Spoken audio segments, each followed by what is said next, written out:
healthy. How do you define healthy, though? Is porn healthy? Are conspiracy theories healthy? Freedom of speech, not reach. So if you're going to post something that's illegal or against the law, you're gone, zero tolerance. But more importantly, if you're going to post something that is lawful, but it's awful, you get labeled. You get de-amplified, which means it cannot be shared, and it is certainly demonetized. But we also have to remember what's at the core of free expression. You might not agree with what everyone is saying.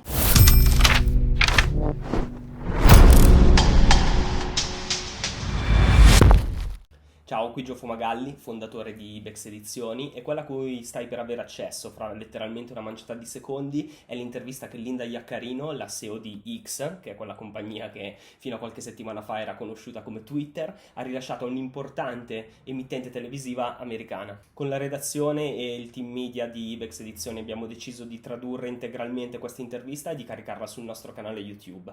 Perché? Perché in questa intervista vengono toccati degli argomenti che sono molto interessanti per i nostri lettori e che noi comunque trattiamo spesso all'interno delle nostre pubblicazioni. Principalmente le tematiche affrontate in questa intervista sono 4. Partiamo dal primo, strategia. Tra i vari commentatori italiani nessuno ancora ha afferrato cos'è realmente in testa il buon Elon Musk. L'acquisto di Twitter è percepito dagli allenatori del baretto come un suicidio finanziario senza senso, mentre invece in questa intervista inizia a delinearsi quello che è realmente, ovvero un'abile mossa strategica fatta da Musk, che non si è accaparrato solo Twitter, bensì si è accaparrato una base utenti su cui andare a costruire la sua X the Everything app, ovvero X, l'app per tutto. Punto numero 2.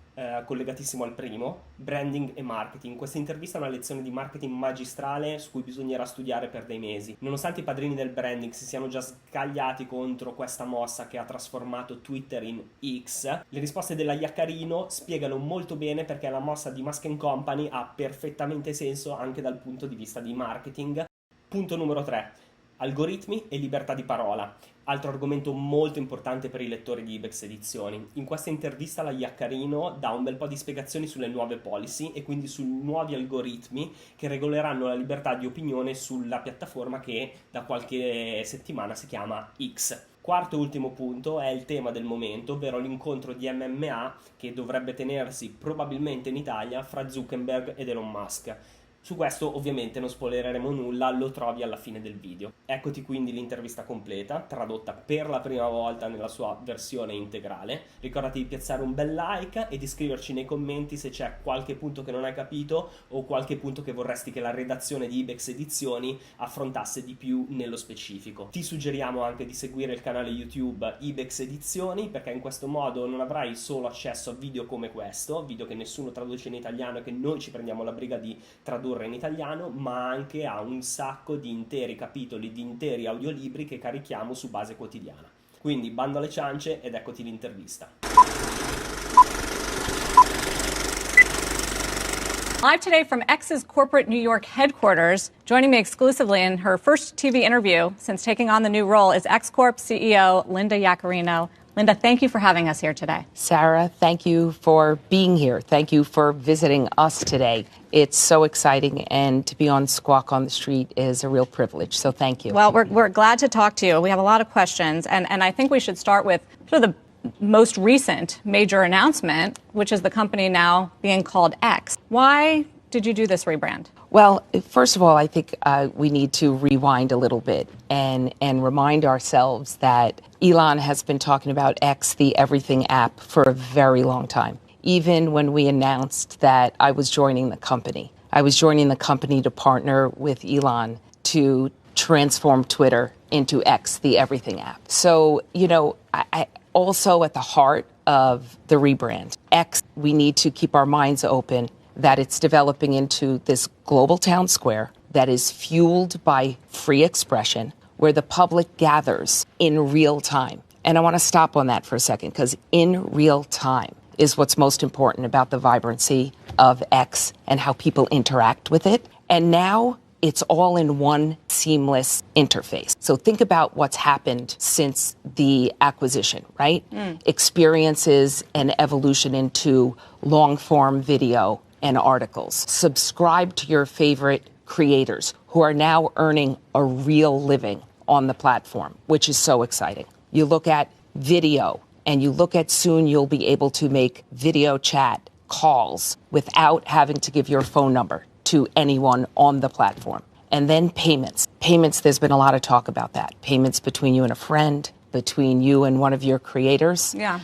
So there's been a lot going on, and the rebrand represented really a liberation from Twitter, a liberation that allowed us to evolve past a legacy mindset and a thinking, and to reimagine how everyone on Spaces who's listening, everybody who's watching around the world, it's going to change how we congregate, how we entertain, how we transact, all in one platform. But Lynn, I understand that you're trying to present something new and a bigger idea, but you're a brand person. Twitter was a strong brand. You have tens of millions of active users. Even Meta, with the name change, didn't change the name of Facebook. Some people think it's like changing J&J changing Band-Aid. Well, I have to say, I think we could spend some time to talk about what bold ambition brings. Bold ambition that the team at X has delivers great experiences and great new products. And if you stay Twitter or you stay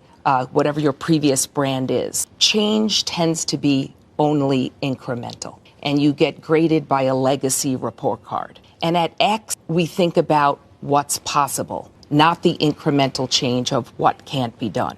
And if you think about the velocity of product changes, infrastructure improvements that have happened over the last 10 months, it kind of answers the question of why rebrand. And the exciting thing about it is the user sentiment on the platform. And it's only been 3 weeks, but the user sentiment on the platform, 3 out of 4, very successful. 3 out of 4 in our user community feel good.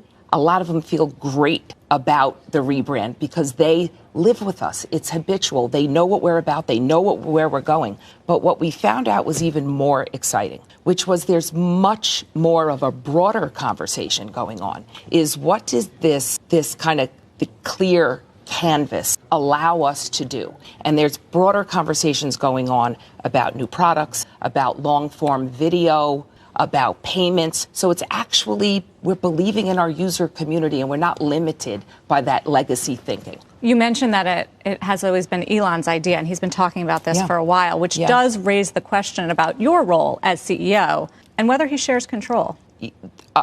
Mine and Elon's roles are very clear. I want to go back to the rebrand for a second, because if anyone remembers, I know I have it saved, not everyone has it saved, when Elon announced me joining the company. And he was very specific and very clear that I was joining him to help him transition Twitter to X, the everything app. And now let's go to our roles and the clarity of that, because it's pretty straightforward. Elon focuses on product design. He leads a team of extraordinary engineers and focuses on new technology. So think about it as Elon is working on accelerating the rebrand and working on the future. And I'm responsible for the rest, running the company, from partnerships to legal to sales to finance, all the things. And you have autonomy in doing that? Yes, I have autonomy in doing that. I have a great partner in Elon. It's been 8 incredibly supportive weeks. And I know a lot of people ask me that question. They're incredibly curious. But our roles are very clear. And the way Elon and I talked about it before I started was that while our lanes are really clear and defined, we are brought together by the belief in what we're trying to achieve, right? So when I was talking on Spaces and started, which was our joint belief in free expression and the importance of that being a foundational core value of the company. And then, you kind of think about it simply as almost like a relay race. Elon works on the technology, dreams up what's next, passes the baton to me. I bring it to market for economic prosperity, not only for our company, but for all of our customers, like our advertising partners. But you have the hard part of making that vision into a business. And I do wonder if your and Elon's vision of a free speech platform can be a viable business. Well, it being a viable business, so I think you have to go back to kind of like the vibrancy and the health and safety of the platform. Because if there are 500 million users all over the world showing up multiple times a day in growing periods of time to talk, debate, learn, laugh. I think X might be one of the funniest places on earth. And if they're going there to share their lives, their vulnerability, their dreams, their opinions, what a vibrant place is that? And what a great place for a business model for let's talk in this context for advertisers to participate and take advantage of that real-time communication that's going on. And I think you can't separate big events that happen on the platform. Whether it's now we could talk about the World Cup, or you could talk about the NFL or the NBA. In real time, people congregate on Twitter because you have to keep up what's going on. It's almost like a literal 24/7 FOMO. And I mean a most commercial answer, which I think is the right way to answer your question. Is it a business model? I'll give you the most commercial answer. Where would we think Barbenheimer got started? So you look at two of the biggest movies that have opened and happened since COVID, and I think in a week or two you'll be nearing $2 billion in box office receipts. But not that X is taking credit for all of that success, but that's where the conversation started. There's also a lot of hate, and there's a lot of vitriol and conspiracy theories, and those attract a lot of eyeballs too. And so if you're a brand and a business, why would you feel safe advertising? I think that's an appropriate question. I think some of the headline comments or phrases need to be continually brought to light and debunked, and I'm glad you asked. But I want to be clear. For almost 11 years, my previous experience was at NBC Universal. And a large part of my remit was overseeing all the advertising revenue and partnerships for the company. And our number one social partner was Twitter. And Twitter was safe, and we felt comfortable always being there. But not all brands. I mean, a lot of brands have left. Okay, hang on. I'm going. I hear you. And I want to take that last 10 years and put it in perspective. Because by all objective metrics, X is a much healthier and safer platform than it was a year ago. Since acquisitions, we have built brand safety and content moderation tools that have never existed before at this company. And we've introduced a new policy to your specific point about hate speech called freedom of speech, not reach. So if you're going to post something that's illegal or against the law, you're gone, zero tolerance.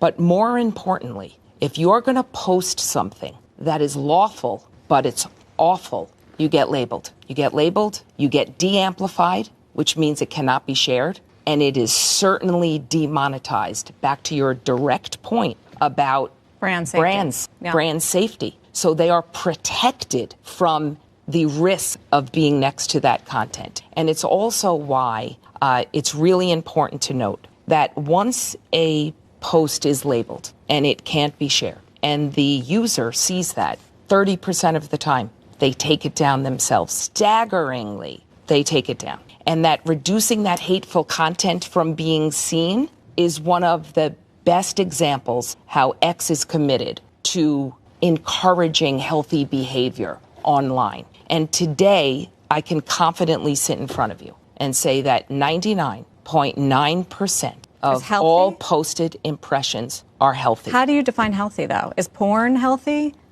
Are conspiracy theories healthy? It goes back to my point about our success with freedom of speech, not reach. And if it is lawful, but it's awful, it's extraordinarily difficult for you to see it. But how many millions of people follow Kayne West? Lawful but awful. And he's allowed back on. Kanye, who hasn't rejoined the platform yet, but is planning to do so, will operate within the very specific policies that we have established, that we're clear on, that everyone who's watching this or listening on Spaces can access themselves. And we have an extraordinary team of people who are overseeing, hands on keyboards, monitoring all day, every day, to make sure that 99.99% of impressions remain at that number. But we also have to remember what's at the core of free expression. You might not agree with what everyone is saying. We want to make it a healthy debate, and discourse, but free expression at its core will really, really only survive when someone you don't agree with says something you don't agree with. And what a great place we would live in if we were able to return to a healthy, constructive discourse amongst people that we don't agree with. So labeling certain people or deciding certain people are good or bad is not a universal thing, because there are some people that disagree with us and our individual opinions. That's why we're doubling down on brand safety. It's why our trust and safety team is so good at what they do. But I think there are questions with your boss's own tweets. I was talking to a brand yesterday that scaled back advertising on X. Why? They said, well, the head of the company sometimes tweets things that we think are in violation of their own safety practices. And in an interview with my colleague David Faber,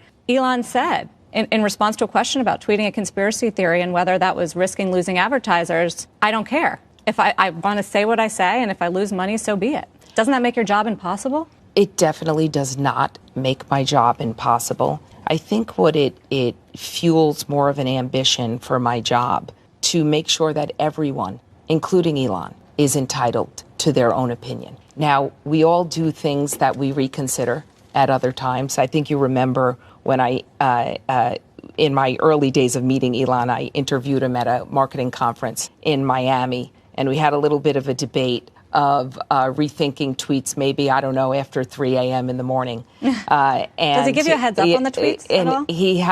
I would never expect him to do so. I would never. And again, the real-time nature and beauty of X, clearing your tweets with someone is much less effective. But that being said, I want to get back to, it's really important that everyone should be allowed to have their own opinion, right? And that's really important, that's for everyone, not just what some people determine is a lane that you should live in. And as far as brands reacting potentially to some of anyone's tweets, again, it's why we put the brand safety,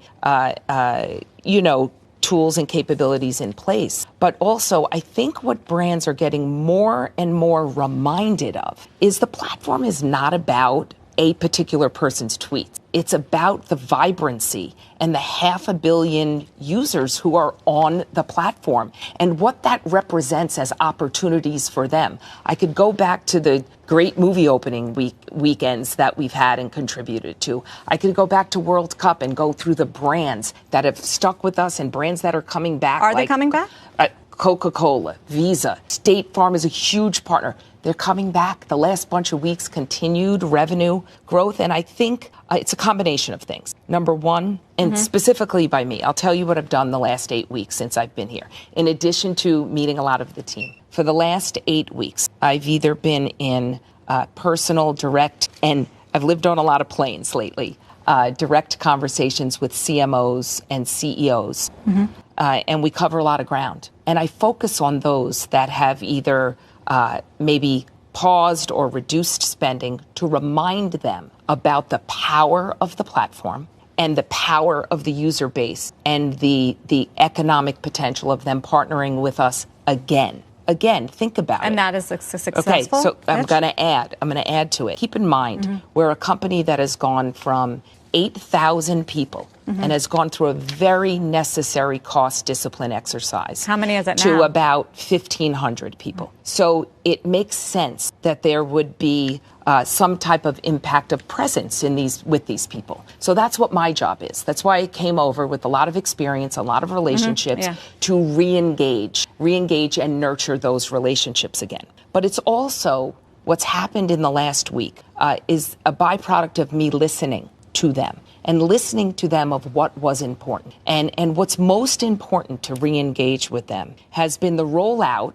I believe on Tuesday, we announced the rollout of all of our new safety tools, right? So think about it in terms of brand safety. I wrap a security blanket around you, my brand, my chief marketing officer, and say, your ads will only air next to content that is appropriate for you of your choice. In addition to that, we took it a step further. And we exclusively partnered with one of the leaders in this space, Integral Ad Science, IAS. And it brought a whole nother level of transparency. Think about our conversations now as a three-way deal. X, our partners, our marketing partners, and IAS. That brings a level of transparency and protections to them that re-engages them with this community. Can you get to cash flow positive? And when? It's a really great question, and I want to be specific. You know, I've been at the company 8 weeks. The operational run rate right now, we're pretty close to break even. Close to break even? Close to break even. We're pacing well. When you think about the cost discipline that I've mentioned, and I mean incredible cost discipline before I arrived at the company. So the last 8 or 9 months, I'm getting to that, which is the most exciting part. So the answer to are we hiring? Yes. It's why I came. You know, after 8 months and all the people that I've seen, they're so incredibly focused on the success of X. I get to come in and shift from this cost discipline to growth. And what does growth mean? Growth means hiring. And I would add to that is that we have recent momentum in 3 key areas, right? So when we think about our data licensing and API with X is an incredible business. Our new subscriptions business growing. And then what part of my what I would say expertise and experience and what I came to do was to drive advertising at the company. And I can say that I am encouraged by the daily meetings and conversations that I have in a resurgence in focus and considerations from the really blue chip brands across the ecosystem. So I'm thanking them in advance. I'm thanking them for those who have come on since I've joined, and the future is bright. It's a good update on the business. Linda, I have to ask you about Threads, though, as a competitor, which launched in 5 days, got 100 million users. I know they've given back some, but how big of a threat is that? And is Zuckerberg really going to fight Elon? Oh, goodness. I don't know which part of that question I should take They're first. Both serious questions. They're both serious questions. Listen, X is no stranger to competition. Many have tried over the years with the company formerly known as Twitter. But think about what Twitter has pioneered, right? Hashtags, verified checks, paid verification, really paving the way for what's next. It's why many people have tried. And you're right. Threads did jump in with a ton of hype and a launch pad from their Instagram users that everyone was predicting this dramatic and continued growth. So that's where I land on is obviously you said has dropped off. It's dropped off dramatically, but you can never, ever take your eye off any competition because they'll continue iterating. And as much as the launch has stalled, we're keeping an eye on everything that they're doing. What we can see is that they may be building to what Twitter was, okay? Enter rebrand, enter X, and we're focused on what X will be. And it's entirely different roadmap and vision. Is it really a good thing if the head of X physically fights in a cage match against the head of Meta? You know, it's hard to is it really a good thing? For what you're trying to do, build this business. I think it is a separate excitement from the business. You know, I represent all business operations. I don't think I will be on the undercard for the cage match. So I think we have to really stay focused on the seriousness of the potential of X and not conflate it with things that may be a humorous back and forth between Zuck and Musk, and we'll see if that cage match really does happen. What I can say is that I've had a front row seat of witnessing that Elon is training. I was in San Francisco last week, so that was true. He's posted about it. And I also know Zuck's history and level of preparedness. So nonetheless, what a great brand sponsorship opportunity. And I can't help myself. But what I was happy to see is that there certainly is an agreement to support one of the most important community groups that there is that we should all be thankful for, and that's veterans. So if it does happen, I would have to say there's some really great excitement of some terrific beneficiaries of it. Would never happen with female executives. I think we might have an exchange in a different way or a different setting. I agree. Linda, again, thank you. Thank you so much for your time. I really appreciate it.